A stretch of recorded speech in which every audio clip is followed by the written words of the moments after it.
처음에는 저희가 우리 그 기조반을 천도교, 동학천도교 보국 안내 실천위원회 이재선 실행위원장님께서 국가재정의 종교지원금 사용은 공익에 우선해야 합니다라는 타이틀로 기조발언을 먼저 해주시겠습니다. 그래도 박수 한번 좀 쳐주시면 좋겠습니다. 네, 안녕하십니까. 동학천도교 보국 실천위원회 이재선입니다. 사실 기독교의 문제를 하는 게 사실 쉬운 건 아니고요.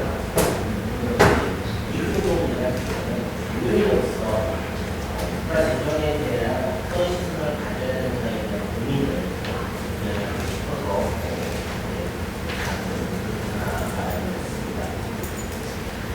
간단하게 제가 써 글을 중심으로 말씀드리겠습니다. 국가예산을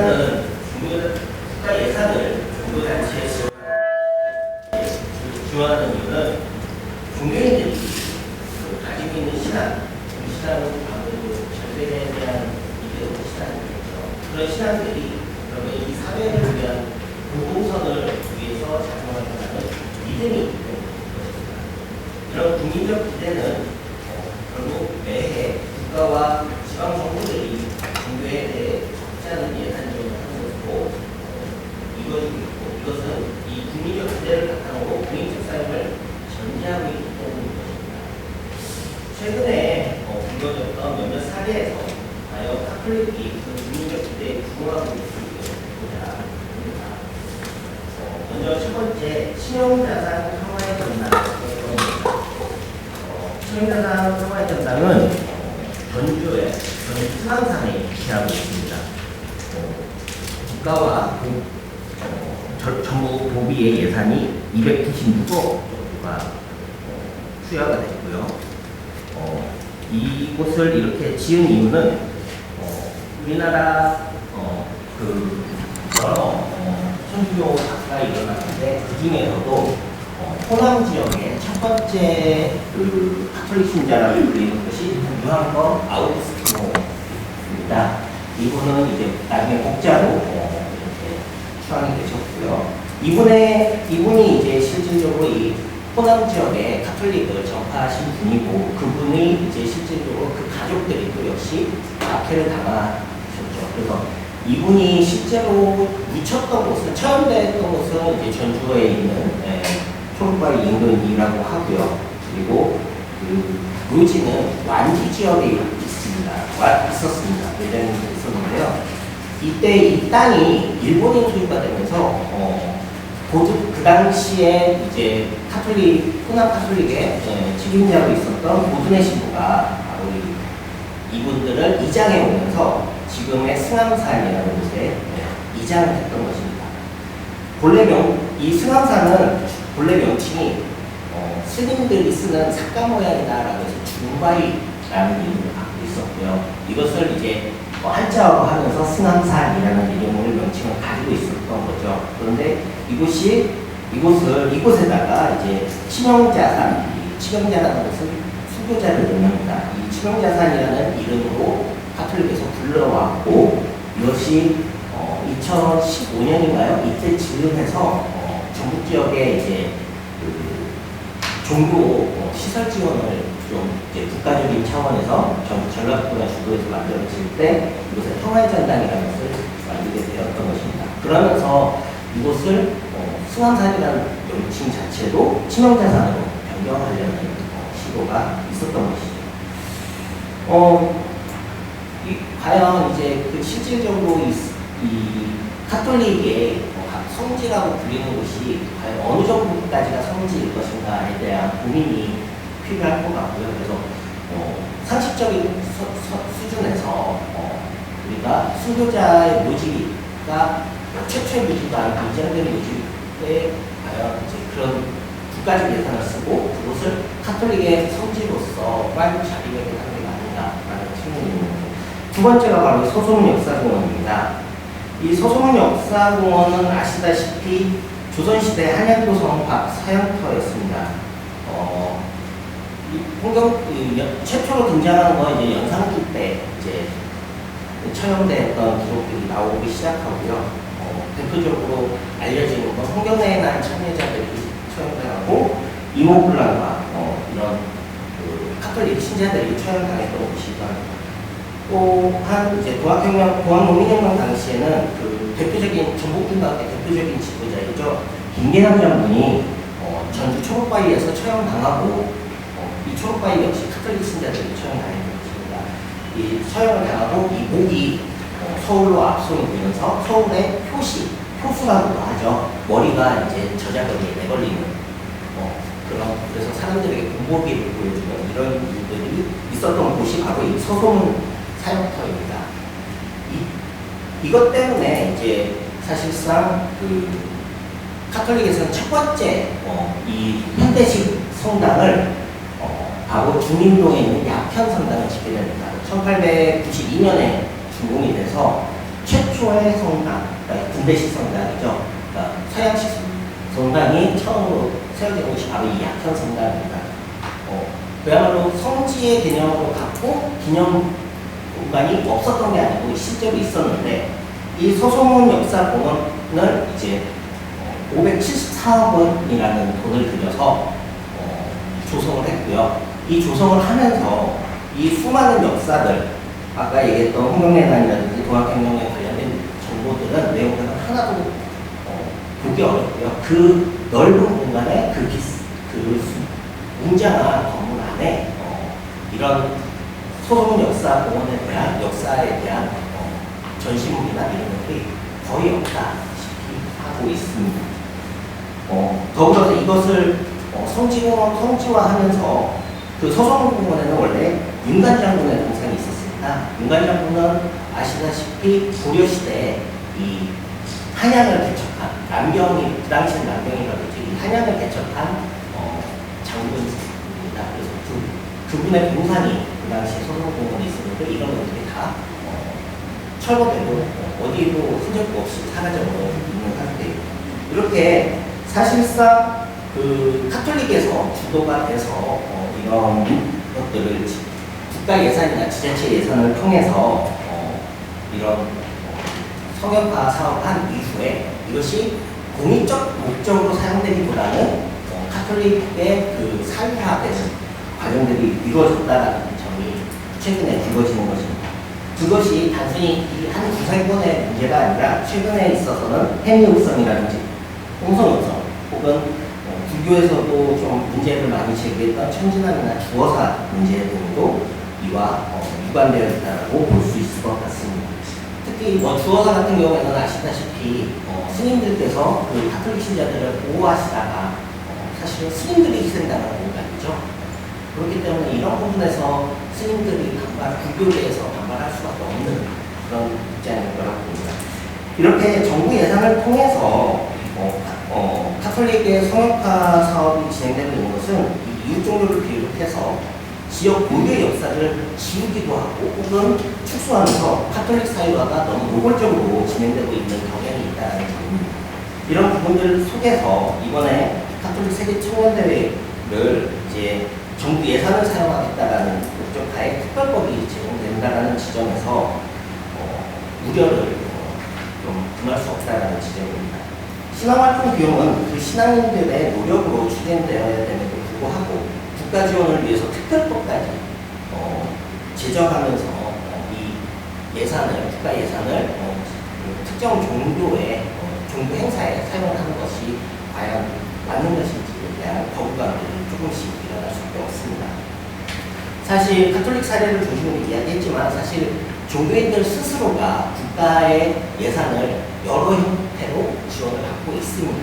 이거는 저도 조금씩은 국가 이 사업을 저희 천주교 이름으로 진행하기도 했었고, 그런데 이런 부분들에서 이 공동종교적으로 종교단체들이 정부 예산을 사용할 때 이것을 사적으로 이용하는 것은 없는지 우리가 실질적으로 감시하고 또 공익적 이용을 할 수 있도록 계속 장려하는 이런 지속적인 모니터링이 필요할 것이라고 생각합니다. 더불어 이 종교단체 스스로 신앙 앞에서 과연 공공선을 따르는 행위인지, 과연 신앙의 절대자 앞에서 정말 양심의 가책이 없는 건지 한번 성찰하는 자세가 요구될 것이라고 생각합니다. 오늘 동종교 시민공청에서 함께 수배하는 의미 있는 시간 되기를 바랍니다. 감사합니다. 네, 우리 윤선 위원장님 감사합니다. 바로 이어서 오늘 메인 발제인 우리 뉴스타파의 황희승 위원님이 2027 서울 세계 청년대회 특별법의 문제점에 대해서 발제를 해주시겠습니다. 네, 안녕하세요. 뉴스타파 황희승 기자입니다. 사회자님이 아까 전에 소개해 주셨을 때 이거 관련해서 기사 썼다고 했는데요. 사실은 원고를 취재를 했고 꽤 오랫동안 나도 원고도 썼는데 나가지는 못했습니다. 왜 못 나갔냐면 저희 이제 내부적으로 조직이잖아요. 저는 이제 조직에 있고 그 다음에 이거는 이제 편집 권한을 갖고 있는 사람이 있고 그 사람이 편집 권한을 갖고 있는 사람이 교황이 오는 행사, 천주교가 하는 행사인데 이게 무슨 뭐 신천지급으로 매도를 하는 것 같다 라는 말을 하면서 SP, 그러니까 제가 원고에 썼던 거 내용 중에서 상당 부분을 덜어내버렸어요. 이제 뭐 어떤 부분이냐면 예를 들어서 이 법안이 천주교 신도 위주의 국회의원 중에 천주교 신자 위원들이 주도를 했다는 점인데 정순택 대주교가 미사 동안에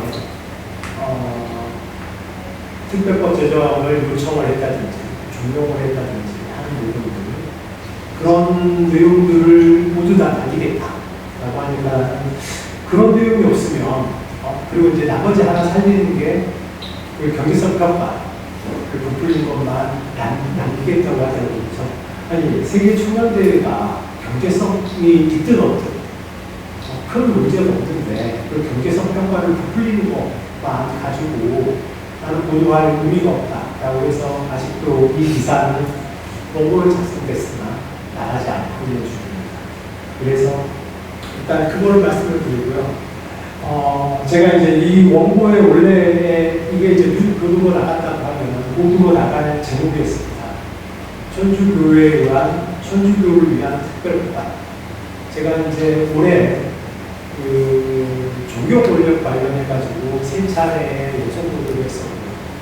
이제 그거는 불교계라고 하지만 사실 이제 조계종일 거예요. 하나는 이제 개신교일 거거든요.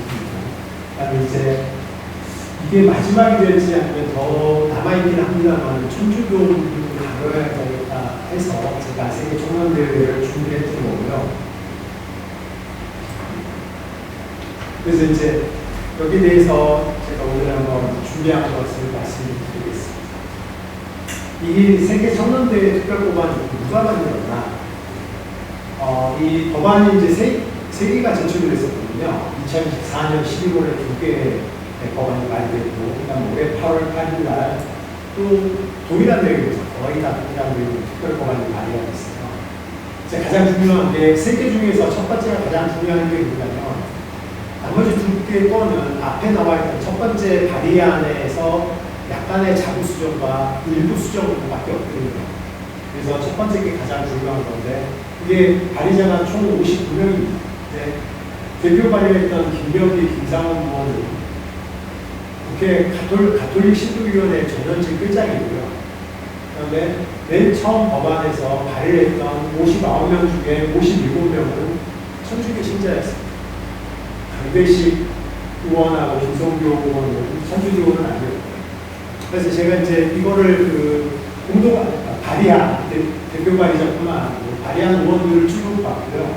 이게 이제 빨간색이 천주교 신자 의원입니다.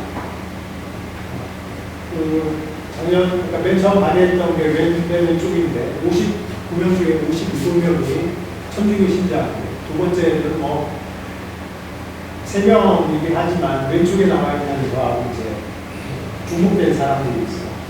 그다음에 이제 8월 8일 발의한 법안에서도 33명 중에 18인이 천주교 신자인데 이 국회에 천주교 신자 의원이 83명으로 알고 있거든요. 제가 확인한 바로는 83명 중에서 61명 여기에 찬성을 했다.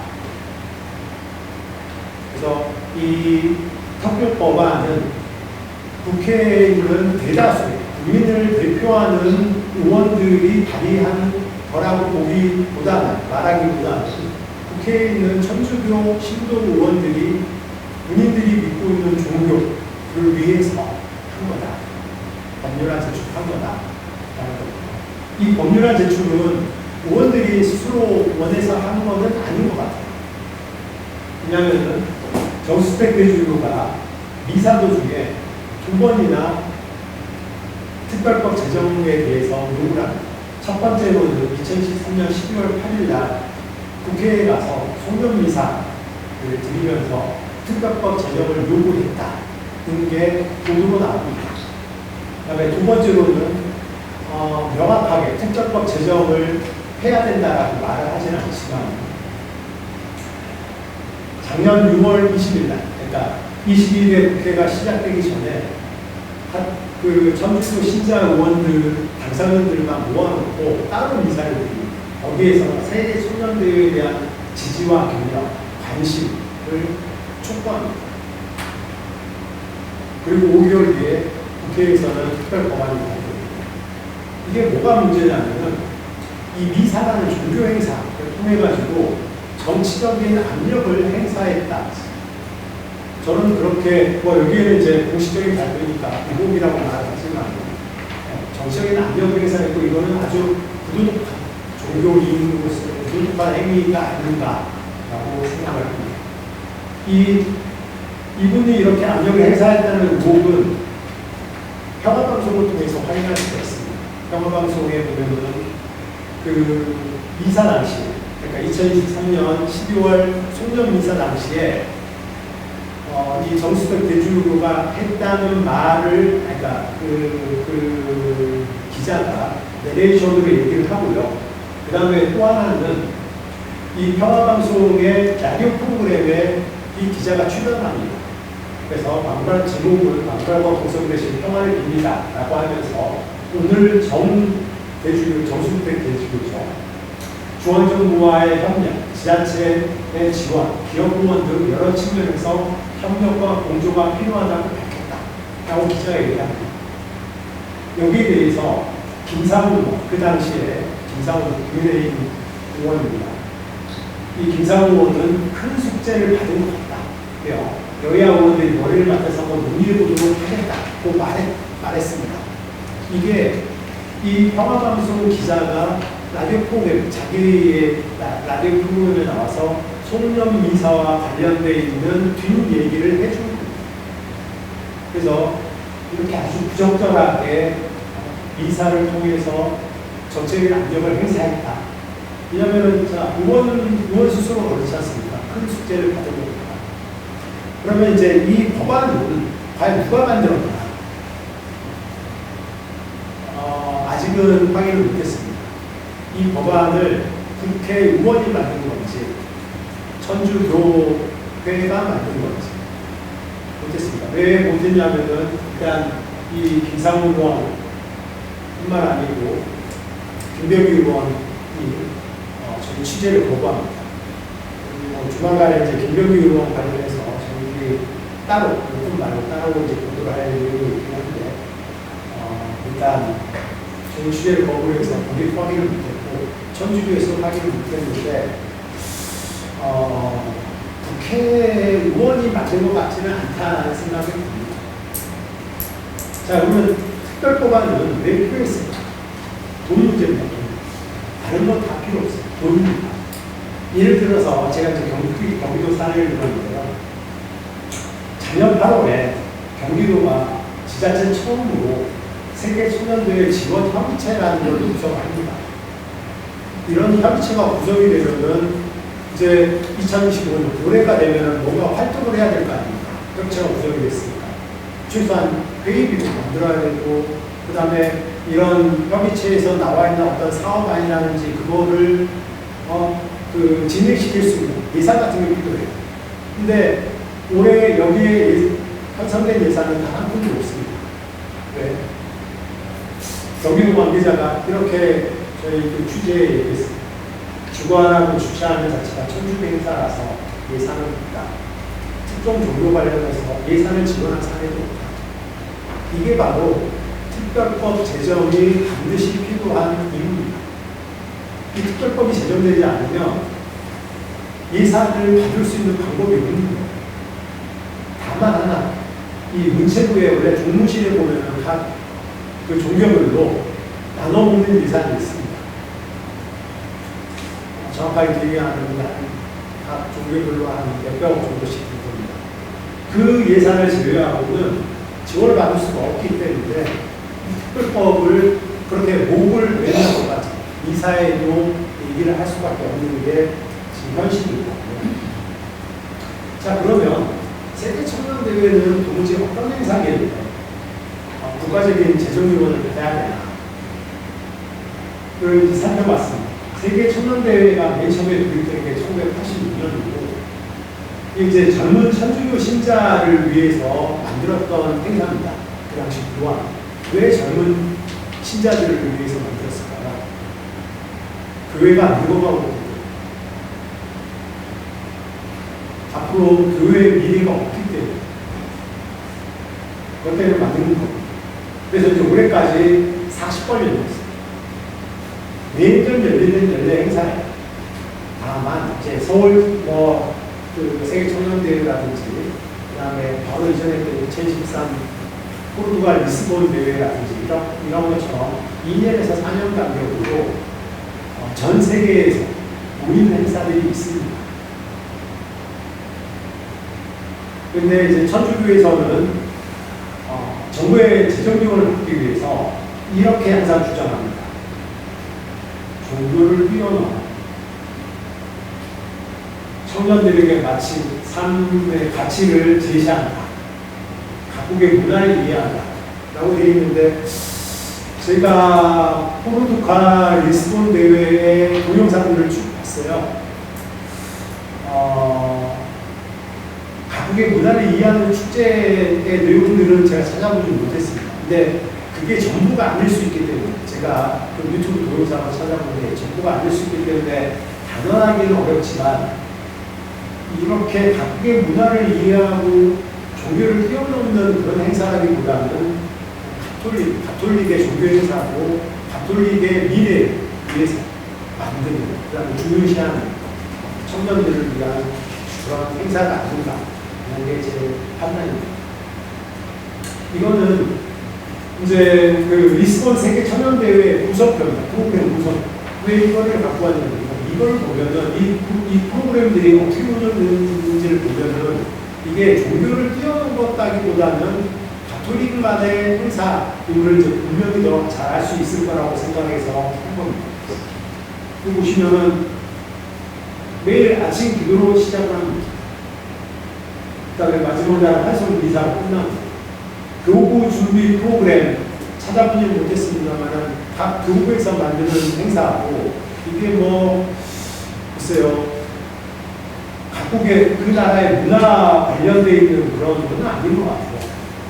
근데 이거는 이제 본대회 이거하고 좀 다르게 보면 교구대회는 뭐냐면 본대회를 열기 전에 그러니까 2017년 그 서울 세계 청년대회도 서울에서 하는 게 있고요. 그 다음에 서울에서 하기 전에 4박 5일쯤으로 각 교구에서 또 합니다. 각 교구가 어디냐면 수원대교구, 우정부교구, 대구대교구 이렇게 각 교구에서 하는 게 있고 그 다음에 이 본대회가 있는데 본대회에서도 보면은 2, 3, 4일차 오전 내내 각국의 주교들이 교리교육을 합니다. 그 다음에 오후 일정은 젊은이 축제라고 해서 무슨 콘서트 같은 것도 하더라고요. 근데 이제 주로 하는 게 이제 성서 강단, 미사, 교황 환영미사, 십자가의 길이라는 게 십자가를 메고 어디를 행진하는 그런 것 같더라고요. 밤샘 기도하고. 보면 이게 천주교만을 위한, 천주교 신분만을 위한 행사가 아닌지 이 구성표만 보면 그런 생각이 듭니다. 그 다음에 이제 약간 이제 본론 부분인데요. 이 특별법안의 문제점은 뭔지, 특별법안은 기본적으로 세계 청년대회는 기본적으로 국제 행사입니다. 국제 행사이기 때문에 어떤 필요하다고 하면 특별법을 만들어서 지원을 할 수 있다고 봅니다. 그런데 앞에서도 말씀을 드렸지만은 이 세계 청년대회는 국제 행사이긴 한데 종교 행사에 훨씬 더 많이 치우쳐 있는 행사다. 그래서 여기에 재정 지원, 예산 지원을 하려고 그러면은 국민적인 동의가 필요가 하지 않나라는 게 제 판단입니다. 그런데 이 특별법안이 통과가 되면, 그러니까 지금 특별법안이 3개가 있다고 했잖아요. 첫 번째, 두 번째 특별법안이 통과가 되면 사상 최대 규모의 정부 지원위원회가 만들어집니다. 위원장은 국무총리, 그 다음에 부위원장과 당연직 위원들이 다 장관입니다. 국무총리는 국무위원이 아닙니다. 그래서 국무위원 19명, 그러니까 국무회의를 구성하는 대통령, 그 다음에 국무총리 빼고 19명, 그러니까 총 21명이잖아요. 이제 이 국무회의 19명 중에 14명이 여기 정부지원위원회에 소속이 됩니다. 말도 안 되는 조직입니다.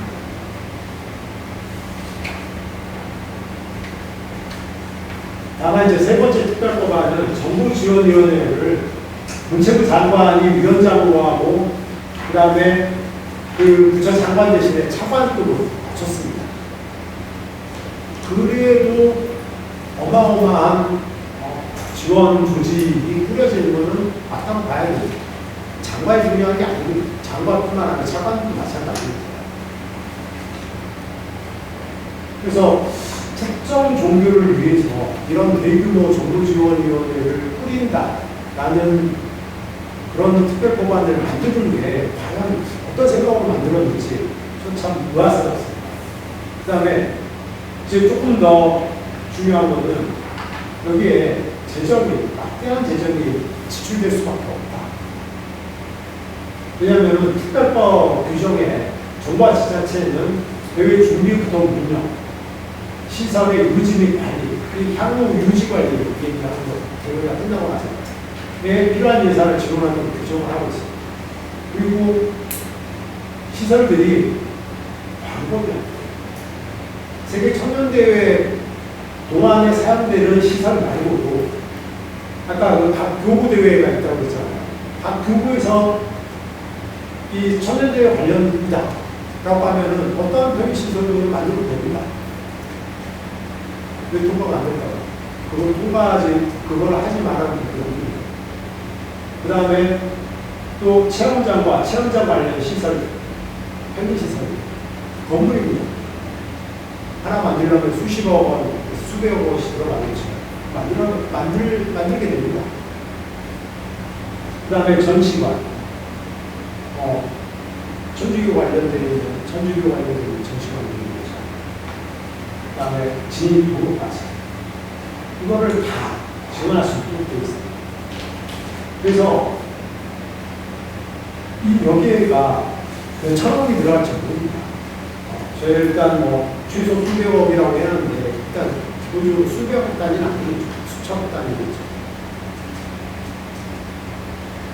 근데 일회성 행사에 이렇게 해야 되나? 제가 그 종교권력 시리즈를 하면서 그 불교계 관련해서 종교적 관련해서 지적을 했는데 그 목적은 뭐냐면 정부 예산을 받아가지고 종교시설을 지으면서 그 종교시설을 사유화하지 않도록 사유화되는 종교시설에 대해서는 그 종교단체가 재원을 부담하는 게 맞다는 판단이 삽니다. 그런데 이런 관리시설과 편의시설 지어놓고 이게 누가 관리를 하게 될까요? 지자체가 관리를 하게 될까요? 제2의 서소문 성지 역사 박물관 꼴이 됩니다. 그리고 저기 방금 전에 우리 이재성 위원장님이 서소문 역사공원은 국가 예산이 574억 원 상당히 들어갔다고 말씀하셨는데 808억 원입니다. 왜 808억 원이냐면 여기가 원래 시골 땅입니다. 국유지. 국유지의 토지값만 210억 정도가 됩니다. 그 다음에 또 이게 잦은 설계 변경이에요. 그래서 나중에 토탈 다 들어간 게 808억입니다. 왜냐하면은 제가 이거 관련해서 보도를 하면서 자 이런 편의시설을 만들어 놓고 사후 유지 관리를 위해서도 재정 지원을 하게 된다. 이 경우에는 제2의 서소문 역사박물관 꼴이 된다 하면서 그 부분을 취재했기 때문에 확실히 알고 있습니다.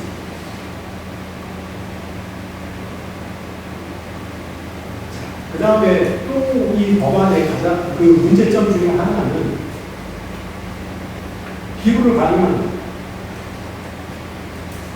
이 특별법 6조 1항, 아까 거는 6조 2항인데요. 6조 2항이 원래 1항이 가장 중요한 2항, 3항, 4항이 되는 거거든요. 근데 1항에는 뭐라고 되어 있냐면 공공기관과 법인단체는 특별한 사유가 없는 한 재정적 지원 요구에 최대한 협조하도록 규정하고 있습니다. 재정적 지원 요구는 누가 하는 거예요? 정부 아닙니다. 아까 말했던 조직위원이 아닙니다. 그 정부 지원위원이 아닙니다. 서울대교 이 세계 청년대회 조직위원회의 재정지원 요구에 최대한 협조하도록 하는 겁니다.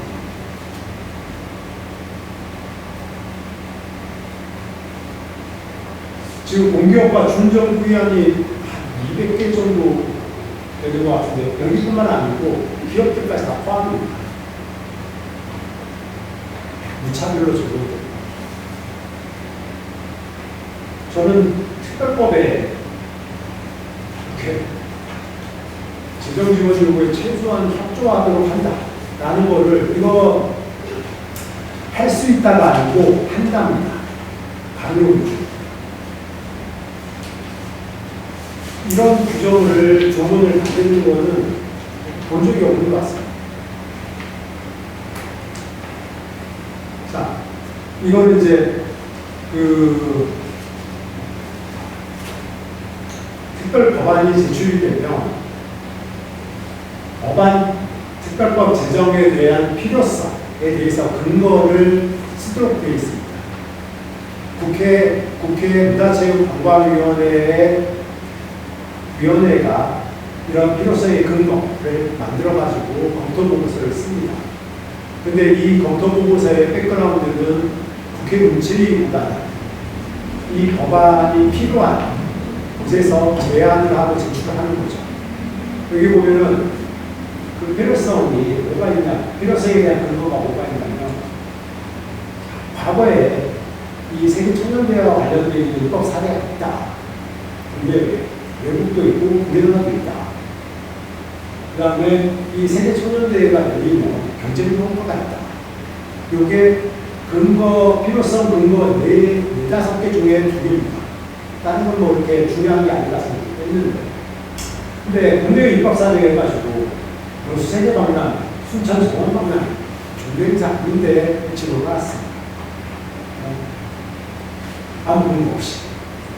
그 다음에 이제 2013년 브라질, 폴란드, 포르투갈에서 세계 청년대회 관련한 특별 지원법, 이렇게 써 있습니다. 지원법, 특별조치법, 지원법이 제정됐다. 그래서 확인을 해봤습니다. 이게 그 국회 문체위의 법안 검토보고서에 첨부되어 있는 내용입니다. 자, 이걸 누가 만들었냐? 확인해 보니까 이 자료를 문체부에서 받았다는 거예요. 국회에서는. 그래서 이 자료를 그 문체부에다 다시 물어봤죠. 야, 니들 이 자료를 어떻게 조사해가지고 만들었냐? 그랬더니 서울대교에서 받았다는 거예요. 아, 서울대교가 정확하게 말하면 조직위원, 세계 청년대회 조직위원. 조직위원회에서 써준 대로 넘겼다는 거예요. 여기 보면 브라질에서 여기 세제 혜택 지정 좀 다르죠. 보십시오. 세계 청년대회 지원법이라고 브라질에서는 돼 있는데 지원법이라고 돼 있는데 여기 보면은 지원법이라는 게 따로 없어요. 지원법이 아니에요. 세제 혜택 제정 법령. 그런데 보면은 저희 국가가 아니죠. 브라질이 아니죠. 브라질 시의회죠. 법이 아닙니다. 시주회예요. 요거는 확인 못 해봤습니다. 그 다음에 폴란드는 조치법이 있어요. 특별법. 됐고 그 다음에 포르투갈 같은 경우는 여기 보십시오. 총리 내각령입니다. 청년대회 지원법 다르죠. 거의 기만합니다. 자, 그래서 다시 한번 제가 확인해 봤습니다. 아까 나왔던 브라질, 포르투갈, 폴란드 특별법이 아니고 조례 두 개였는데 하나는 비자 발급 수수료 면제해 준 겁니다. 브라질 오려면은 외국인들한테 비자 발급을 하는데 수수료를 얼마씩 받았는데 그걸 면제해 주고 그 다음에 또 하나는 본 대회 때 본 대회 행사장이 있지 않습니까? 그 행사장에 인근의 차량 통제하고 주차 금지하는 이 조례가 있는 겁니다. 우리나라처럼 거대한 지원 조직, 정부 지원위원회를 만듭니다. 그 다음에 수백, 수천억 원의 정부가 예산을 지원할 수 있는 그런 조례가 아닙니다. 조례를 할 수도 없는 겁니다. 그 다음에 포르투갈 같은 경우는 총리령인데 이 보바델라 지역이 뭐냐면 거기가 컨테이너 야드입니다. 컨테이너를 쭉 쌓아놓은 게 있죠. 거기에서 본 대회를 열기로 했습니다. 왜냐면은 뭐 수십만 명이 모일 수 있는 구간이 없어요. 그 다음에 이 복합물류센터, 이 컨테이너 야드를 치워야 되겠다라는 게 지역 주민들의 오래된 수건이었습니다. 그래서 이 기회에 컨테이너들 야드를 이적하고 거기에 잔디광장 같은 걸 깔아서 거기서 분대를 하겠다. 그거를 위해서 이 신설 비전하려면 뭘 해야 되겠습니까? 예산 지원해야 되죠.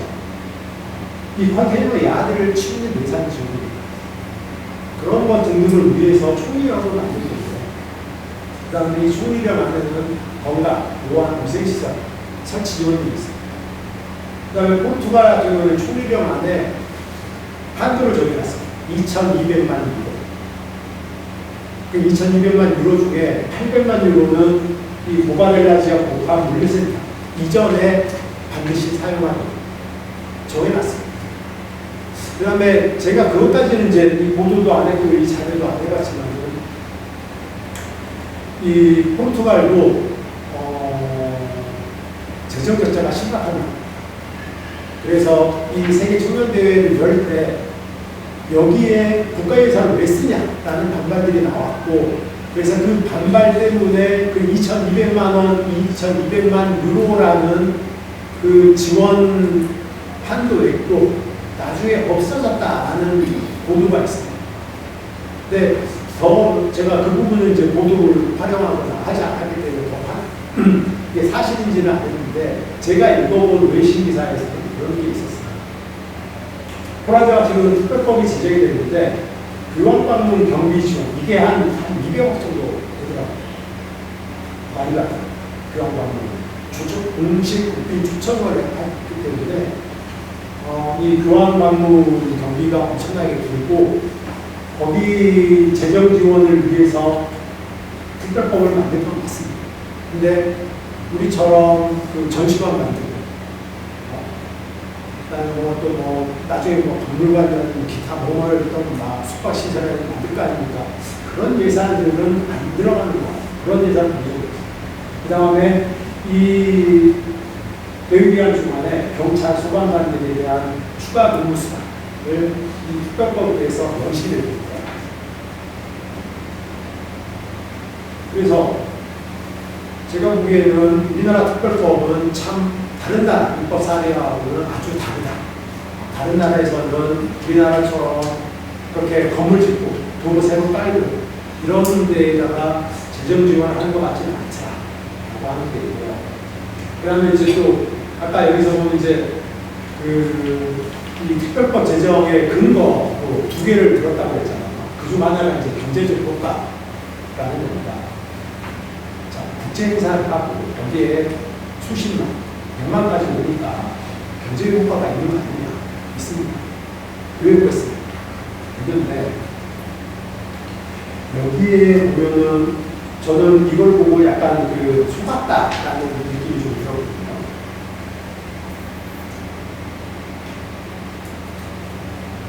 이 약간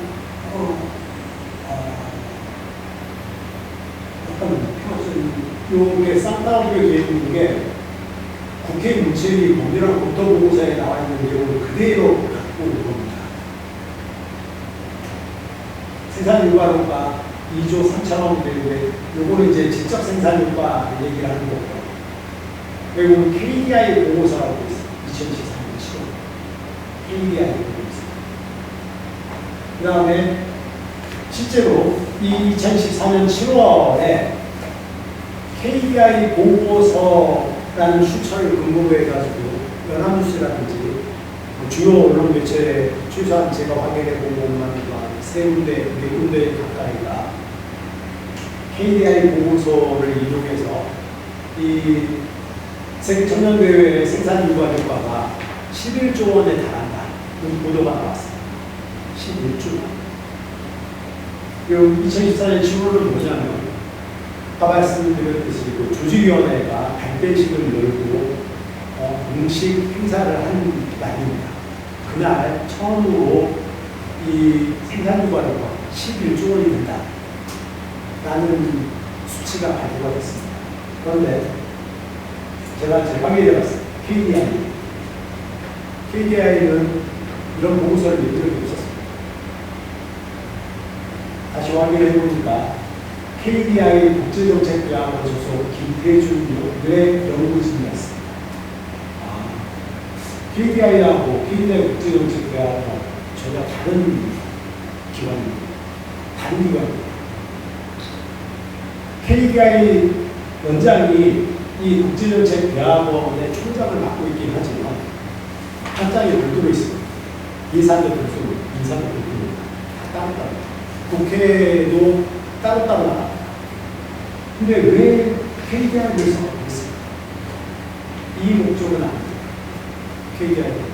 실제 보도도 연합뉴스도 KDI 보고서를 인용해가지고 KDI 보고서라고 소제목을 달아서 생산유가료가 11조 원이라고 보도를 해요. 그래서 김태준을 검색을 해봤습니다. 뭐하는 사람입니다. 이렇게 경제적 효과, 생산유가 효과를 계산해낼 수 있는 사람입니다. 광고공부학 박사 출신입니다.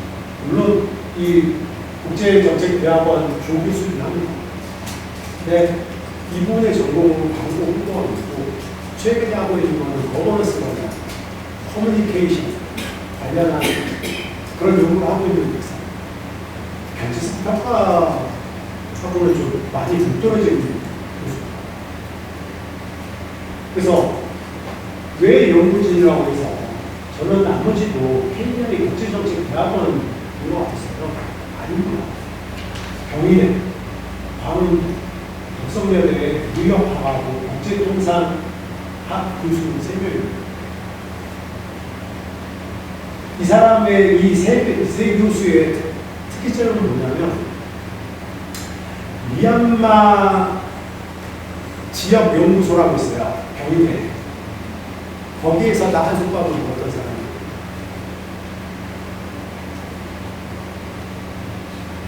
물론 박사학위는 경제학 박사입니다.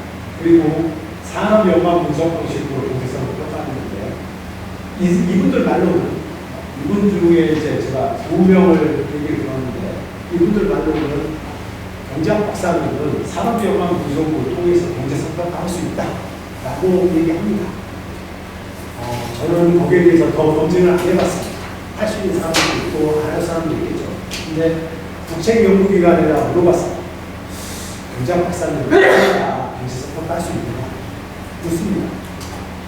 못한다는 소리는 안 해요. 묻습니다. 왜? 경제성을 평가를 하는 게 그렇게 묵묵한 작업이 아니기 때문에. 그 다음에 해당 분야의 전문가가 아니면은 여러 가지 변수를 고려할 수가 없기 때문에. 그래서 이분들이 이 경제성 평가를 한 거에 대해서 더 의구심을 느꼈습니다. 이게 이제 이분들 10분 남았다는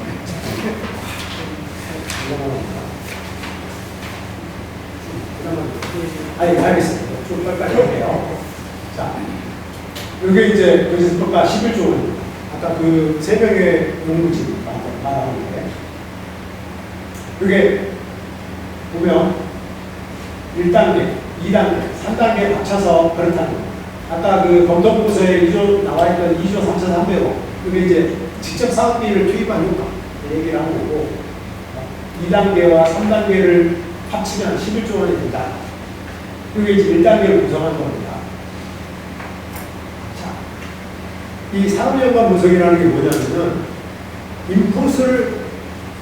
인풋이 얼마냐, 총 투입되는 사업비가 얼마냐, 그 투입된 사업이 어떤 업종으로 배분이 되느냐에 따라 가지고 결과값이 다 달라지는 분석 방법입니다. 제일 중요한 게 여기서 뭐냐면은 금액이에요. 1조 2천억. 1조 2천억 원의 사업비를 투입을 해서 아까 말했던 2조 3,300억 원의 생산 유발 효과가 나온다는 거예요. 자, 그러면 1조 2,400억이라는 가정이 제대로 됐느냐가 가장 중요합니다. 다른 거는 이거를 이 부모에 넣고 저 부모에 넣고 이거는 판단 기준에 따라서 당신은 틀렸어 라고 100% 말할 수 없기 때문에 가장 확실한 게 이 인풋 1조 2,400억 원이 제대로 됐느냐는 거죠. 사업비가 2,200억. 어떤 사업인지 안 물어봤습니다. 정부 사업인지 교부 사업인지 안 물어봤습니다. 중요한 게 아니기 때문에. 관광객 지출액이 1조 200억이라고 주장합니다. 1조 2조 주장하는 게 아니고 그걸 가정해서 계산했다고 합니다. 이 1조 200억 어떻게 나오냐? 외국인은 75만 명, 외국인은 25만 명, 100만 명이 1인당 102만 원을 쓰면 이렇게 된다. 라는 겁니다. 자, 검증 결과. 저는 이제 과대라고 했는데 왜 그러냐? 이 100만 명이라는 수치가 사실상 이때 처음 나옵니다. 사실상. 네. 그 전에 이게 아까 말씀드렸듯이 이 자료 자체가 이 발대식, 서울대교구 그 조직위원회 발대식에서 처음 발표했다고 했잖아요. 그 발대식에 기자들한테 그 배포한 프레스킷이 있습니다. 보도자. 거기 Q&A 보면은 2008년도에 호주에는 40만 명이 참가했다. 왜? 호주는 섬이라서. 비행기나 배 타고 갈 수는 없는데 근처에서 배 타고 가고 비행기 타고 데리고 옵니다. 우리나라도 마찬가지입니다. 그렇기 때문에 우리나라는 근데 뭐 한류 문화 때문에 50에서 70만 정도 모일 거다. 그래서 스케줄에 있던 내용입니다. 자, 50, 70만 얘기했어요. 또 그 프레스킷 안에 보면은 맨 앞에 이 서울 청년대회를 하면서 70에서 100만 명 얘기합니다. 여기도 100만 명이 최고 수치죠. 그 전에 나왔던 국법회로 나왔던 그 참가자 수, 파견이사가 가장 많은 사람들이 몰리는 겁니다. 그럴 때 정수 택배 주교는 2023년 8월에 우리나라에 파견미사를 기준으로 해서 40에서 80만 명이 파견미사에 들어갑니다. 내 얘기를 합니다. 그 다음에 이 정수 교육교회 기자간담회가 끝나고 난 다음에 이 발대식이 7월 18일 있었는데 발대식 바로 이전 이 사이 동안에 경제성 평가가 이루어졌는데 여기에는 100만이라고 씁니다. 100만. 그리고 그 전에 자 등록 참가자라고 되어 있잖아요. 이게 외국인 이걸 이제 그 세계 대회를 하면 등록 참가자, 그다음 비등록 참가자, 기타 등이 있습니다. 기타 등은 그냥 관광 목적으로 약간 보는 사람들이 거고, 그다음 뭐 모르겠습니다. 또 비등록은 등록하려면 돈을 내야 되거든요. 기부금 비싼 걸 내야 됩니다. 그거를 내기 싫은 사람도 있을 거고, 또 그걸 내고 공식 프로그램을 하는 사람도 있을 거고. 근데 등록 참가자를 보면 많지 않습니다. 이 브라질 인구의 80, 90%가 천주교입니다. 포르투갈도 마찬가지입니다. 그런데 우리나라는 어떻게 이게 왜 되는지 모르겠어요. 그러니까 여기도 50에서 70만, 70에서 100만 보도자료를 이렇게 나왔는데 경신평가에서만 어떻게 100만으로 가져가 하는지. 그래서 저는 이게 100만 명이 1조 200억을 쓴다 라는 가정 자체가 잘못됐기 때문에 저는 경신평가가 부풀려진 거다 라고 얘기하는 1단계다. 2단계 마찬가지로 1조 7,900억 원에 여기 보면 생산율과 효과가 딱 되어 있는데 요거에 대한 근거는 뭐냐면 이렇게 설명을 합니다. 75만 명의 외국인이 왔잖아요. 그 중에 25만 명이 세계대 청년대회가 끝나고 국내에 자유해가지고 더 부각을 할 거랍니다. 물론 할 사람이 있겠죠. 근데 3분의 1, 그 수치가 25만 명이 된다는 게 믿기지도 않습니다. 이 사람들이 쓰는 돈이 8천억입니다. 이 8천억이 투입이 되면 아까 말했던 1조 7,900억 원의 세트산 유발 효과가 있다는 겁니다. 자, 그럼 8천억이 제대로 된 자 금액입니다. 이 8천억이라는 게 8천억을 25만 명으로 나누면 320만 원입니다. 외국인들. 그죠? 근데 이 외국인들이 뭐 했습니까? 대회기간 중에 아까 100만 명이 1조 200억을 썼죠. 102만 원을 쓴 겁니다. 평균. 합치면 422만 원. 한국 와가지고 422만 원을 썼다는 겁니다.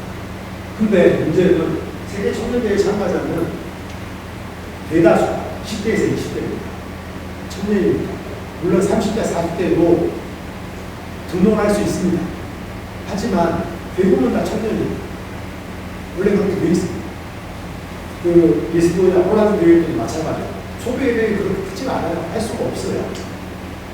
요건 뭐냐면은 PwC라고 그 프라이스 워터스 하우스 쿠퍼스라는 그 세계적인 경영 컨설팅 업체고요. 포르투갈 다 포르투갈 말로 돼 있으니까 모르시잖아요. 번역한 거고 여기에서 경제성 평가를 할 게 있습니다. 언제 거? 브라질, 포르투갈 리스본 대회, 리스본 대회가 열리기 한 달 전쯤에 발표가 됐습니다. 그러니까 상당히 이런 수치들이 몇 명이 올 건지 이런 게 어느 정도 윤곽이 잡히고 난 다음에 자, 요거를 보면 자 이제 이걸 분석하는 게 있습니다. 이 사람들은 어떻게 분석을 했냐면은 다 세 번을 합니다. 누가 외국인 75만, 외국인 25만이 아니고 등록을 몇 명 할 건지, 미등록을 몇 명 할 건지, 기타 자원봉사를 다 해가지고 해보면 61만 명에서 75만 명 정도가 될 것 같다. 세계대회 자체가. 그 다음에 이 사람들이 대회 기간, 행사, 추가 잔류, 그러니까 아까 말했듯이 행사 끝나고 나면 발부감을 한다는 거 다 합쳐가지고 총 1억 6,200만 유로에서 2억 7,300만 유로까지 지출할 것 같다. 해보니까 2,636억, 그래서 4,440억. 엄청나게 크죠? 차이가. 하지만은 최대한 해봐야 4,400억인데 우리는 아까 얼마였습니까? 1조 8,200억. 1조 8,200억. 우리나라는 포르투갈은 유럽에 땅에 붙어 있습니다. 영국도 아니고 기차 타고 많이 올 수 있습니다. 우리는 비행값만 해가지고 유럽에서 올라가고 50만 원, 600만 원입니다. 아까 말했던 그 422만 원 있잖아요. 우리나라 비행값 뺀 겁니다. 체력입니다. 리스본보다 4배에서 거의 7배 많다는 겁니다. 일단 편의 지출액을 하면은 뭐 이게 거의 2.5에서 5배 정도인데 약간 총 지출액. 글쎄요. 이게 과연 가능할까? 그래서 부풀렸다고 생각합니다. 그 다음에 이거 보면 더 황당합니다. 여기 보면 추르륵 나와 있어요. 이게 하면은 국내 보안이 엄청 잘 될 거다. 그래서 이게 2,800억의 효과가 그럴 수 있다고 쳐요. 그 다음에 기업 브랜드 이미지. 세계 청년대회를 열면 우리나라 기업 브랜드가 인지도가 1% 상승을 하고 그것 때문에 4조 원의 생산 유발 효과가 있다. 우리나라 기업 브랜드도 가치가 없는. 우리나라 기업 브랜드 인지도가 1%. 그 1%가 4조라는 400조라는 우리나라 기업 브랜드 인지도 400조라는 거 누가 어떻게 계산하는 물어봤습니다. 그 대학교 교수나 한 명은 근거 제시 못합니다. 선행연구가 있다고 얘기를 합니다. 선행연구가 뭐냐? 못 보내줍니다. 못 보냈습니다. 저한테 보내주지 않았습니다. 제시하자. 하자. 그다음에 또 여기 보면 사회갈등 비율 저감입니다. 대회에 따른 중앙 및 지역 갈등 저감, 세대 간 갈등 저감, 종교 간 갈등 저감에 따른 사회적 편익으로 사회 갈등 비용이 연간 30억 달러의 1%가 절감되는 것과 같다. 그게 1,300이고 30억 달러의 1%는 3천만 달러입니다.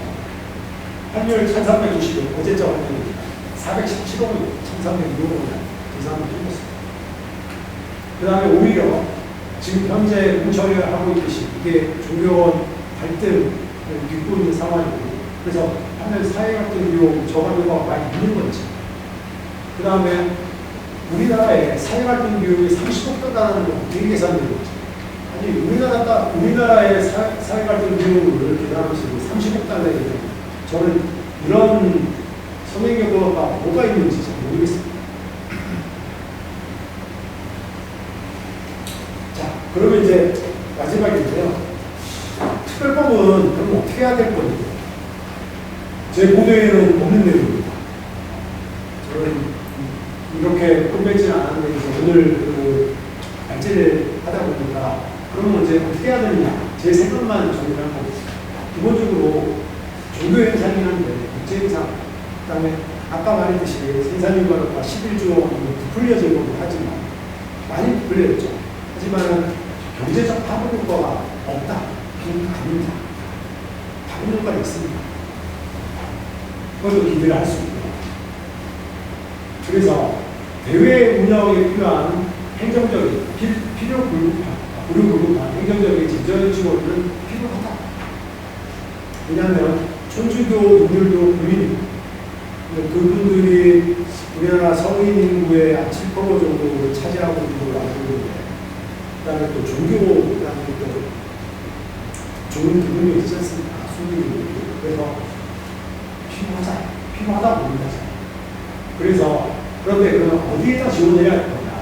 아까 그 외국의 사례 알 수 있다시피 출국발 편의성. 우리나라가 외국인들한테 비자 발급을 받는지 모르고 수수료를 받는지 모르겠습니다. 그런 거, 그다음에 안전, 그리고 무료 이런 거에 대해서는 우리가 전혀 문제가 없게끔 지원해야 되지 않습니까? 다만 이 재정 지원의 상한액을 명시를 하고 얼마를 줄 건지. 왜냐하면 이 특별법이 아까처럼 그냥 이런 상한액이 정해져 있지 않으면 이게 얼마나 지원되는지 모릅니다. 알 수가 없습니다. 왜? 각 지자체에 따라서 다 따로따로 예산 지원이 됐거든요. 그리고 강제 기부할 수 있는 그런 조항들은 삭제를 좀 해야 됩니다. 라는 생각입니다. 이상입니다. 제가 발제를 들어보니까 확실히 그 뉴스 탐사는 탐사 보도를 잘 하시는 그런 언론사구나 생각이 들었고요. 저희가 단순히 인터넷으로 또 검색하는 것 외에 깊이 있는 그런 내용들을 말씀해 주셔서 대단히 감사합니다. 제가 시간이 조금 늦었지만 우리 그 토론자분들의 이야기를 듣고 쉬는 시간 갖고요. 종합 토론을 이어가도록 하겠습니다. 첫 번째 토론은 종교토론센터 김지춘 센터장님께서 개신교 사회 특기법 비판인데요. 내용이 좀 많으니까 좀 핵심만 잘 집어서 10분 이내로 발표드리겠습니다. 네. 작년 말에 이제 지금青年대 특별법이 준비되고 있다는 부산에 접하고 고사가 놀랬고요. 놀래가지고 부랴부랴 아무런 반응들이 없을 줄 알고 있었는데 올해 2월달에 제가 성경책방에 성경책을 한번 냈습니다. 그래서 여기 급하게 준비된 거긴 한데 대략적인 내용은 아마 그 홈페이지에 가보시니까 보시면 되는데 이제 후기했던 지점들은 여러 가지가 있어요. 대부분은 이제 WID 대회를 개최했던 국가들이 가톨릭 80% 이상의 국가들이고 가톨릭 대회를 솔직히 북한은 지난주에는 100% 해도 이상하지 않은 국가들인데 우리나라는 좀 아니지 않냐. 그리고 사실 우리나라는 이제 혹시 따지면 비슷한 나라를 어디를 찾겠다. 저희는 이제 레바논과 비슷하다고 저희는 보거든요. 레바논 같은 다교육 사회인데 과연 이걸 포인트시 정당하는 의도들이 한번 했었어요. 그리고 여기저기 의도들이가 하면서 이제 결국 이런 목적에까지 연결됐는데 처음에는 이 WID 특별법에 대한 이야기를 하려고 했는데 폭탄이 터져가지고 황일송 기사님이랑 기자님이랑 폭탄이 터져가지고 저는 이건 내가 발표하면 안 되겠다. 너무 디테일하게 준비를 너무 잘하셔가지고 이거는 내가 손대면 안 되는 그녀가 싶어요. 써봤습니다. 역시 그래서 적었고요. 욕심을 잡고 그냥 이제 제가 그다음 이제 좀 어차피 이제 지금 동영상을 냈기 때문에 좀 어디에다가 포커스를 맞출까 고민하다가 이제 국제대회를 종교 국제대회를 연 선례들이 있는데 이 선례들이 결국은 어떤 방식으로 기결했는지 과거의 사례를 한번 봐야 되겠다는 생각을 했어요. 그래가지고 이제 나름대로 어렵게 이런저런 내부자료를 좀 구해가지고 조금 봤거든요. 내용이 그렇게 충분하지는 않아요. 제한된 시간도 있고 이러니까 전체적으로 내용을 읽는 것보다는 전체적인 기본적인 내용들을 좀 말씀드리는 걸로 대신하겠습니다. 12페이지를 보시면 이제 WCC 부산대회에 대한 이야기와 함께 로잔 대회, 이 두 가지 대회를 이제 중심으로 해가지고 이 두 가지 종교 행사를 개최할 경우에 이 종교 특권 세력들은 어떤 테크트리를 타게 되는가 하는 사례를 한번 분석해 보려고 했습니다. 첫 번째 대회가 WCC 대회인데 이건 이제 2013년도에 부산에서 열렸습니다. 약간 이제 본인 설명을 하려면 WCC와 로잔이 좀 성격이 달라요. WCC는 이제 세계 교회협회이거든요. 여기는 상대적으로 좀 진보적이고, 그죠? 어떻게 보면 이제 아시는 해방신학 쪽이나 이쪽 계열과도 많이 연결되어 있는 것들이고, 2차 세계대전 이후에 서구 사회의 어떤 반성을 계기로 해가지고 만들어진, 그래서 성교도 하지만 사회적 실천, 사회적 문제에 좀 포커스를 많이 맞추고 있는 그런 대회라고 보시면 됩니다. 그래서 2013년 10월 30일부터 11월 8일까지 부산 엑스포에서 열렸고요. 2009년 8월 31일에 스위스 제네바에서 이제 부산에서 열자라고 일단은 개최 결정이 나가고 쭉 이제 내려왔고요. 중간에 문체부에서 지원금 부분 결정이 났고요. 그리고 좀 약간 불협화음이 있었어요. WCC 교회 자체가 좀 진보적인 교회이기 때문에 보수 교회가 WCC는 오가다, WCC는 사탄이다, WCC는 세계 선구다, 이런 육육이다, 이런 반대시들이 되게 많았죠. 그래서 실제로 이런 쭉 자료를 보니까 대회장에 난입하는 사례까지 있다고 하더라고요. 그래서 되게 근데 그 정도는 예상했던 일들이니까 넘어가는데 이들은 이제 WCC 내부에서도 좀 불협화음들이 나왔던 것 같아요. 불협화음들이 되게 많았습니다. 행사의 주요 내용들을 보시면 아까 황기성 회장님께서 아까 토크가 되게 대한 1일차, 2일차, 3일차 표를 보여주셨잖아요. 그런 내용과 거의 비슷합니다. 이제 조교대회라고 보시면 될 것 같고요. 그래서 13페이지 제일 밑에 보시면 정부 협력 사업의 내용이 있습니다. 보시면 이제 백스코를 이제 임대를 하잖아요. 그 일자를 임대로 나온 기자재 사용료가 나오고요. 그다음에 뭐 홍보료, 그다음에 뭐 성과급 평가적 프로젝트가 해가지고 뭐 베를린에서 출발해서 뭐 이렇게 오는 서울까지 오는 연차를 운영하는 뭐 이런 것도 있었고요. 그래서 네. 14페이지 상단에 보시면 재정령 내용이 있습니다. 보시면 자료마다 조금씩 다르긴 한데 뭐 큰 틀에서는 국회지원금은 30억이라고 보시면 됩니다. 그래서 대략 50% 안팎의 자금을 국고에서 일단 부담을 했다라고 보시면 되고요. 그 다음에 14페이지 6번 보시면 주요 보험금 수익이 있습니다. 보면 이제 재정에서 거의 50% 가까이 국고에서 거뒀으면 나머지 50%는 교회들이 알아서 자기들끼리 거둬야 되잖아요. 그러니까 교회들이 십시일반을 많이 했습니다. 많이 했는데 1, 2, 3위를 좀 주목을 하셔야 돼요. 1, 2, 3위가 1위가 김창환 목사고요. 명성교회 김창환 목사입니다. 엄청나게 많이 유리했습니다. 2위가 이영웅 목사, 명효수목교회. 3위가 장종현 목사라고 성교총 부장님과 하셨던 분인 것 같아요. 그래서 세 분이에요. 이게 되게 중요한 게 뭐냐면 WCC 대회는 진보 진영의 대회예요. 근데 보수 진영의 목사들이 1, 2, 3위를 했다는 겁니다. 이해가 되시죠? 예. 여기서부터 이 발등의 씨앗이 상당수가 존재했다는 거죠. 그리고 WCC 14 총회 한국준비위원회 출입국이 12명 정도가 이제 주요 고문인데 그 중에서 상위 4명이 사실상 이제 보수적인 목사님들 랭킹이 되고 있습니다. 그래서 뭐 주요 인사 말씀이라든가 주요 방송들도 보수적인 목사님들이 많이 하고 있고요. 그리고 15페이지 보시면 뭐 내부 평가 자료라고 있더라고요. 내부 평가 자료로 뭐 돈지랄이었다. 내부에서 이런 이야기들도 나와요. 돈지랄이었다. 비밀 참석해서 카드 가지고 판매를 하고 먹고 들어오더라. 뭐 이상한 얘기들을 막 그렇게 했는데 저는 이게 참 놀라운 게 내부 평가를 이렇게 남들로 실었다는 게 상당히 놀랐어요. 그래서 정말 KNCC답다. 그래도 되게 정직하고 그리고 되게 제도도 되게 나름대로 투명하게 써놨어요. 열심히. 예. 그래서 그렇게 해서 이제 대회가 치러지게 됩니다. 16페이지 보시면 하나의 로얄 대회라는 게 있습니다. 작년 한 해 열렸죠. 그때 서울, 인천에서 열렸고요. 로얄 대회는 이제 거칠게 이야기하면 WCC에 대항하려고 만들어진 대회예요. 보수들가 이제 대회라고 보시면 되고, 속된 말로 꼴보수는 아니고요. 약간 이제 보수원에서도 약간 유도적인 포지션을 취하고 있는 대회입니다. 되게 중요한 대회예요. 보금주의권이라고 이렇게 일컬어지는 이제 사람들의 대회인데 1970년대에 만들어진 대회인데 이제 2차 대회가 아니다. 3차 대회가 크리프다운, 3차 대회가 서울에서 열렸습니다. 예.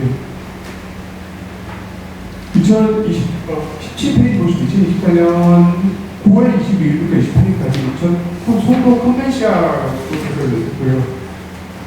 대체적인 결정 배경을 쭉 보시면 자기들이 자화자찬하는 내용, 그냥 자기 때 있는 내용 그대로 외웠으니까 보시면 되고 총 예산은 18페이지 중간에 보면 총 예산이 60억입니다. 여기 정지원금 30억이고요. 30억이고요. 자부담 30억 드립니다. 아까 제가 30억이라고 했나요? WCC는 20억이었어요. 잘못 얘기했네요. WCC가 국고 지원이 20억이고요. 요산 대회는 30억입니다. 10년 뒤에 대회가 열리면서 10억이 생각합니다. 예산이. 그래서 쭉 그랬고, 보시고 19페이지 보시면 19페이지 8번 대회 후 다음 두 가지를 채택했다라고 되어 있어요. 그래서 대위인형 현황 보고서는 10가지 주요 질문이 요새대회에서 채택되어 있고요. 서울선언이 7개 주제가 채택이 됐습니다. 근데 이게 이제 좀 문제가 되는 게, 요단대회가 사실 이제 보수교단의 대회예요. 보수기독교의 대회인데, 얘들이, 그러니까, 우리가 보수기독교이긴 하지만, 뭔가 좀 사회적 실천을 좀 배우자. 그러면, 좀 약간의 자성의 목소리를 가지고 만든 대회예요. 그리고, 그 다음에 로단에서 만들어져서 2차에서 마닐라 대회에 보내서 조금 더 사회적 실천을 좀 더 강조해요. 그리고 3차에 가서 케이프타운 가서도 조금 더 사회적 실천을 강조하는 방향으로 가요. 근데 4차 서울대회에서는 퇴행해요, 다시.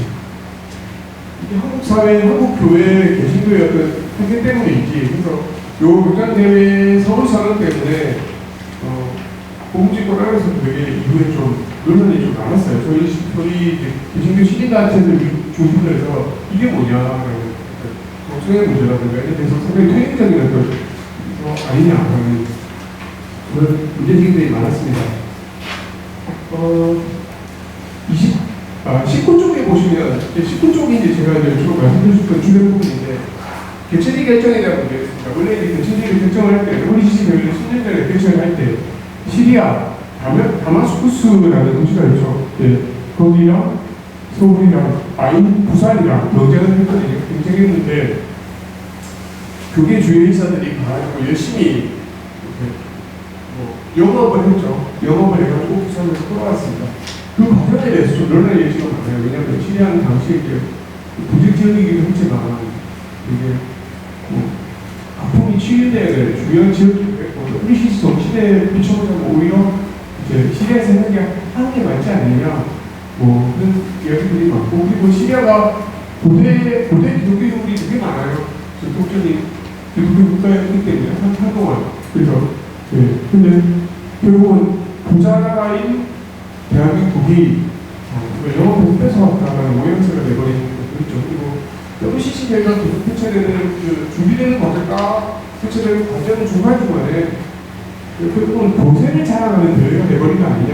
그래서 결국 돈 많이 되는 교회들, 특히 명성교회를 중심으로 한 돈 많이 되는 교회들의 어떤 도세자랑 대회가 돼버렸다. 한의 목소리도 많았고요. 그다음에 WCC 대회는 정부 지원금을 받았는데 과연 어떤 공공적인 행사를 계획했느냐. 사실상 거의 이렇게 없다고 보아야 되지 않을까 싶어요. 그냥 고생 맞추기용으로 결국은 그리고 평화 열차를 찾는데 그 평화 열차라는 게 쭉 타고 오는 건데 몇 명이나 참여하겠습니까 솔직히. 그리고 임진강에서 뭔가 했는데 사실은 주대회는 부산에서 열렸는데 임진강에서 행사를 하는 것이 어떤 의미가 있겠습니까? 고생 맞추기였다는 이야기가 많았고요. 정부에서 원래 2012년 말에 당초 정부 예산은 7억이었거든요.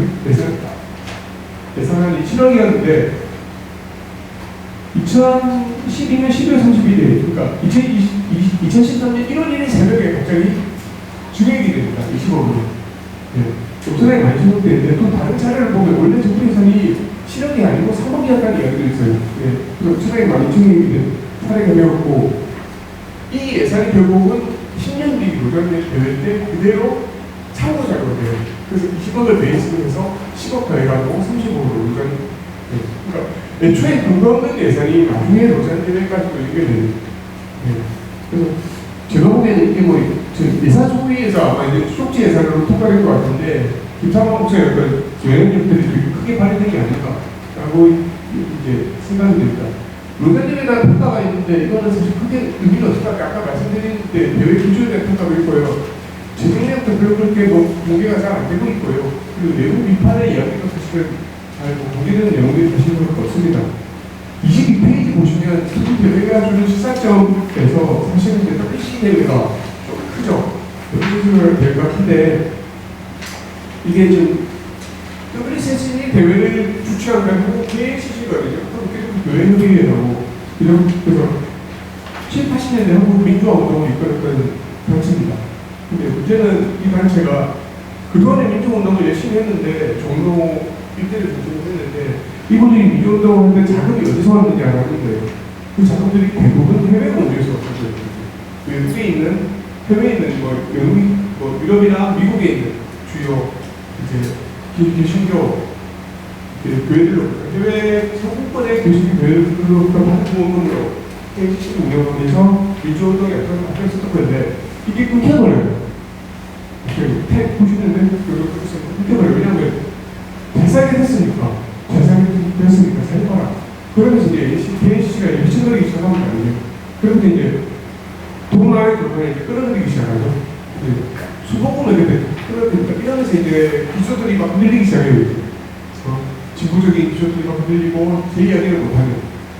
그리고 원래부터 한 축이었던 통합교단은 이제 교세가 점점 커지면서 이제 조금 이 통합교단에 있어서도 좀 문제가 발생을 하죠. 그래서 23페이지 보시면은 김사만 연성교의 영향력이라고 보시면 돼요. 그래서 앞에서 봤듯이 재정원도 그렇고 각종 뭐 행정적 지원이라든가 국고 부여금이라든가 다양한 면에서 김사만과 연성교의 영향력을 뺄 수가 없습니다. 그래서 어떻게든 뭐 그 도움을 받아가지고 시스템에는 잘 끝났습니다. 근데 그러고 나서 이제 폭탄이 터지면 2017년 3월 19일 연성교회가 비공개 공동회의로 장남 김하나에게 연성교회를 쓸 수밖에 없고 결정을 썼습니다. 그래서 난리가 일었죠. 난리가 났습니다. 통합교단에서도 이제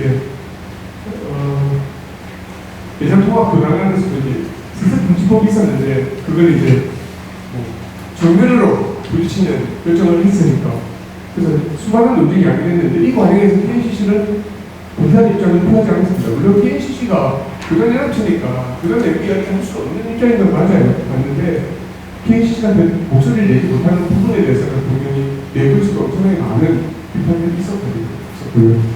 그러고 나서 어떻게 넘어가서 이제 문제가 봉합되어있는데 2년 전이죠. 2023년도에 또 하나의 문제가 큽니다. KCC 총무로 선출된 김종생 목사라는 분이 과거에 연성교회와의 연관성 때문에 불거진 문제가 있었죠. 김종생 목사에 대한 어떤 불신이 전체 총무 행사는 안 된다는 반대의견이 되게 많았고 선출 과정에서 보선과 막말, 퇴장까지 불사하는 충돌들이 발생했습니다. 결국은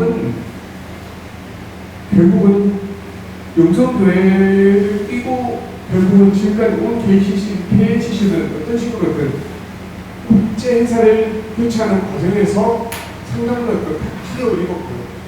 영성교회의 세습에 침묵하면서 타격을 입게 되는 이중의 타격을 받게 되는 그런 결과를 초래했습니다.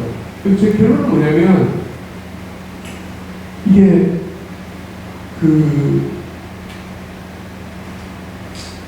결과적으로는 이게 배타적인 어떤 종교행사라고요. 종교행사라기 원래 배타적일 수밖에 없지 않습니까?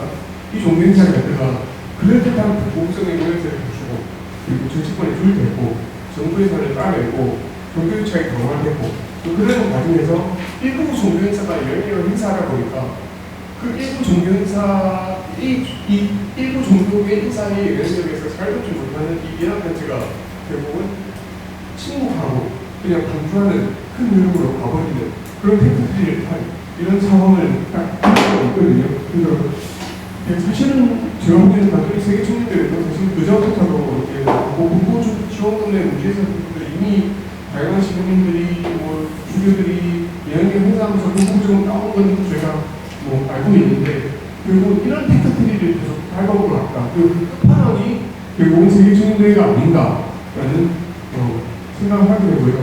저희는 일단 세계 청년대회 특별법을 폐기해야 한다고 합니다.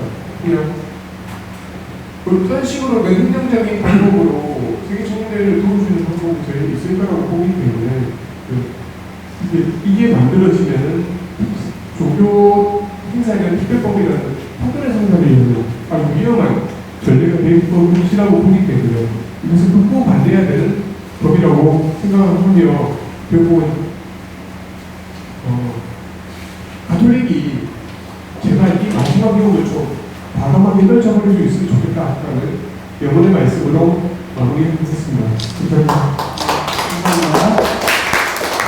저희가 오늘 이런 공천을 갖는 것은 특별한 어떤 특정 종교나 특별한 행사를 준비하시는 분들을 비난하는 것이 아니라 이걸 통해서 저희가 이웃 종교들과 어떻게 소통할 것이며 어떻게 또 갈등을 해결할 것인지 그런 물꼬를 트이기 위해서 이 자리에 또 마련되었습니다. 우리 도정스님, 우리 야당 목사 승가의 회장이시고요. 지금 제주에서 오늘 나오셨는데 이 자리를 위해서 우리 토론해 주시고 또 질문도 같이 해주시면 감사하겠습니다. 박수로 보내드리겠습니다. 안녕하세요. 저는 이런 자리는 낯섭니다. 국가 종교 행사는 모든 큰 예산을 들여서 했던 거는 과거 역사 속에서도 저희들이 8만 대장경을 봉안하는 과정 중에 17년 정도의 기간을 두면 국가 예산이 많이 들어가서 지금 문화재가 됐잖아요. 그럼에도 불구하고 불교인들의 노력으로 인해서 이런 것이 완성이 됐고, 또 과거에 18세기쯤에 미얀마에서의 제7차 불교 결집에 있어서도 국가가 주도적으로 수천 명, 수백 명의 승려들을 동원하고 암송하고 성출해내는 경계를 교정하고 그런 일들이 있었죠. 그럼에도 불구하고 국가가 주도적으로 하긴 했지만 그렇게 많은 예산을 들여서 한 것은 아니죠. 불교인들이 복음을 하고 시주에 대해서 이런 일들을 해서 지금까지 문화재가 되고 그랬거든요. 또 불교 국가인 태국에서도 소소한 행사는 국가적으로 많이 합니다. 그렇지만 이렇게 캐톨릭 세계 청년대회 하듯이 특별법을 제정하면서까지 엄청난 돈을 들여서 종교 간의 갈등을 유발하면서까지 이렇게 하지는 않는 것 같아요.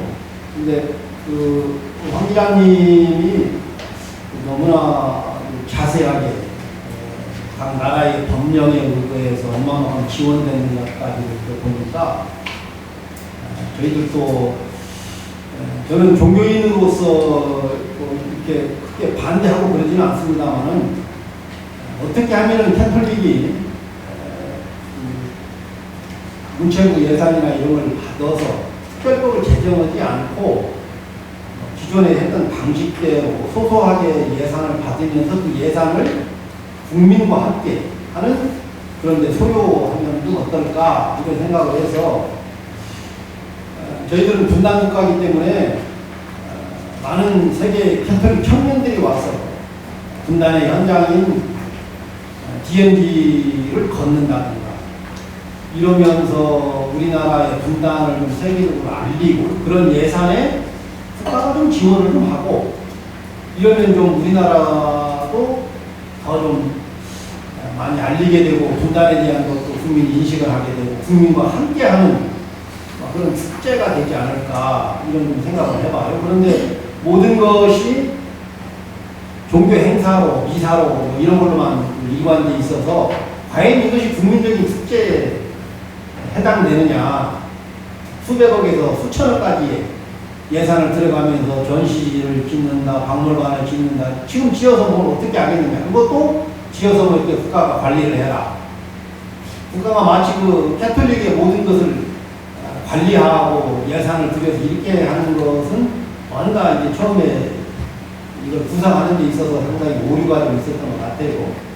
근데 지금이라도 이런 것들은 캐톨릭 내부에서 순조롭게 좀 잘 이렇게 하고 이렇게 하면 얼마나 좋을까. 과거에 여기 그 자료집에도 있듯이 저희들이 천지남 주어사 문제로 그동안에 계속 스님들이 공부 모임을 해서 그런 것을 알리게 되고 저희들도 공부를 해야 되겠다.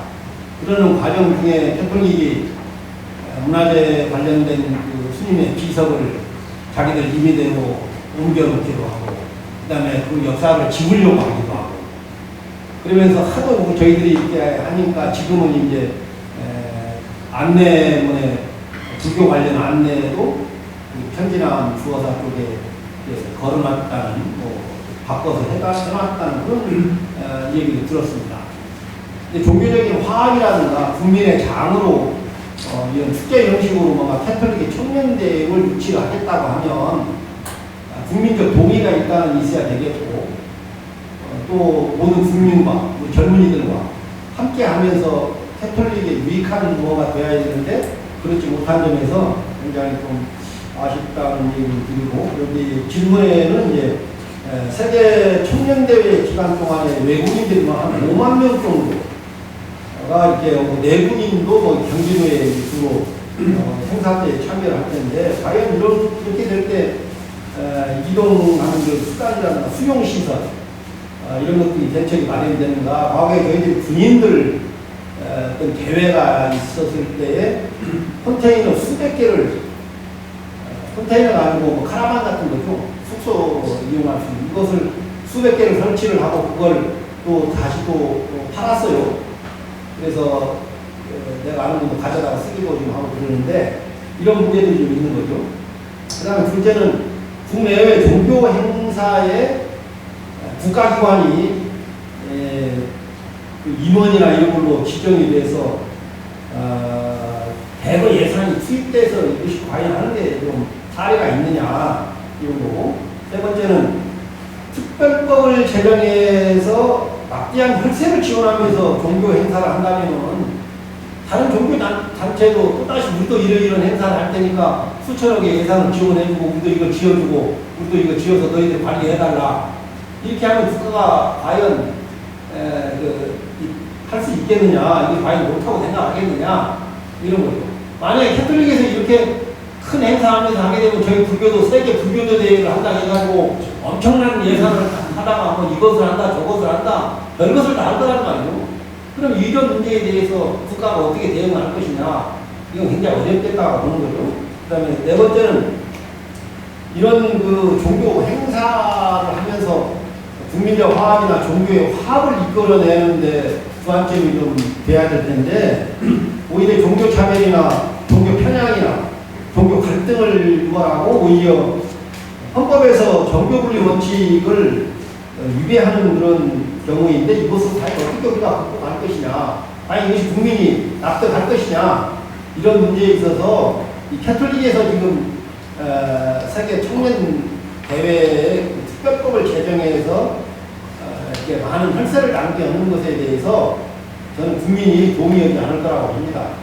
그래서 이것을 다시 수정해서 과거에 했던 방식대로 또 세계 캐톨릭 캐톨릭 국가에 누가 이런 행사를 한다 그러면 저희들도 캐톨릭에서 많이 도와줬을 거 아닙니까? 분담금 형식으로.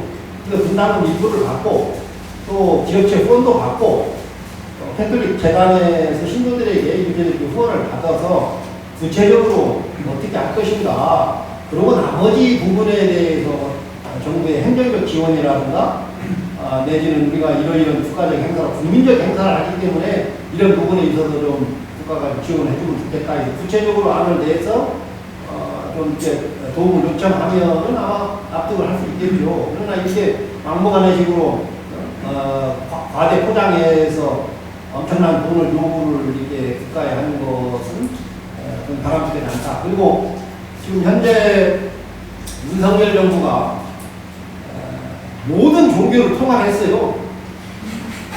그러니까 무당들, 무속들, 그 다음에 통일교의 많은 그 노비 활동에 의해서 목걸이를 받았다가 반지를 받았다가 등등 이런 것이 있고, 그 다음에 그런 사람들을 당원을 가입을 시켜서 당 대표를 선출하는 과정에 그런 사람들의 입김이 작용을 했다, 또는 뭐 신천지다 해서 엄청난 일들이 지금 국가 권력과 종교 권력이 연합을 해가지고 지금 윤석열 정부는 총망라한 종교를 통틀어서 다 받아들여가지고 이것도 해주겠다고 하고 이렇게 하는데, 지금 현재 저희 불교에서도 윤석열 대통령이 당선되는 과정 중에 자승 전 총무원장이 그 코로나 시기에 숙녀들 5,000명을 동원해가지고 숙녀대회를 하고 그러면서 약간 지지하는 방향으로 하면서 근소한 차이로 그 윤석열 대통령이 당선이 되고 나중에 우리 자승 전 총무원장은 방화 자살로 마무리가 됐는데, 반드시 이런 일에는 과보가 따른다고 불교에서는 얘기를 해요. 그래서 과중한 일로 무리하게 뭔가 이런 일을 하게 되면 반드시 거기에 대한 국민적 저항이 있을 것이고 거기에 과보가 따르게 되는 거죠. 그럼 결국 그 손해는 국민한테도 돌아가지만 캐톨릭 자신한테도 돌아가는 거예요. 그래서 이런 것 등에 대해서 비판하고 이러는 겁니다. 네, 이상입니다.